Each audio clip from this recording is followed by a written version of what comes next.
जय जगन्नाथ सांग मैंने मुझे स्वागत करुच्ची स्पेशल किचन को। आज मो किचन में बनइबी पोहड़ा माछर पोई आलू राई।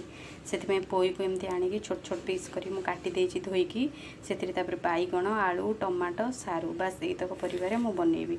चलतु देखिबा मु केमती प्रस्तुत करुछि। पोहड़ा माछ आमर भाजी हो गलानी गोटे प्लेट को आड़े दबा।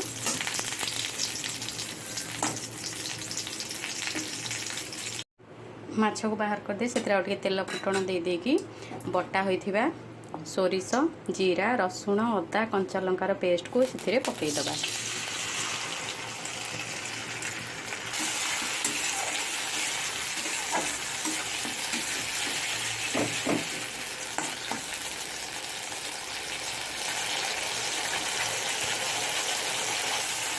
तापर से आम टमाटो खंडे पकई दबा।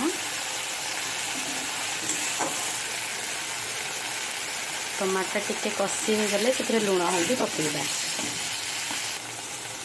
एवं से हल्दी गुंड गोटे चामच लंका गुंड हाफ चामच स्वाद अनुसार लुण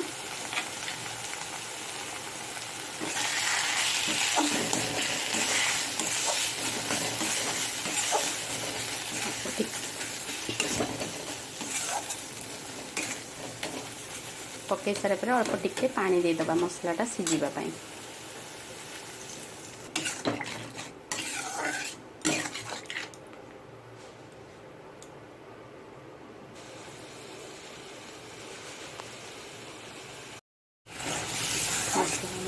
मसला भी हो गलानी चलते से परिवा गुड़ाक पकई दबा।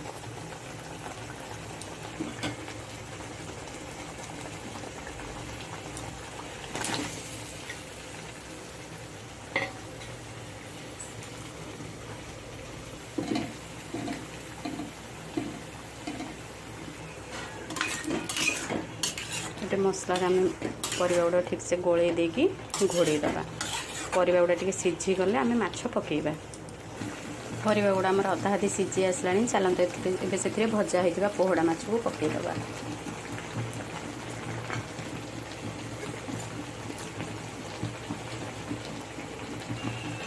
भजा होता पोहड़ा माछ को पकईकी टिके गोले दबा।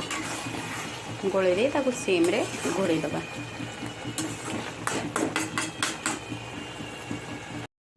देखो फ्रेंड्स अभी प्रस्तुत हो गला आमर पोहड़ा माछ पोई आलूर राई। आपण माने गरमा गरम पखाल भात सहित खाई मजा नियंतु। एवं वीडियोटी किपरि लगिला लास्ट जाए देखिए। लाइक शेयर सब्सक्राइब करेंगे। रोची धन्यवाद।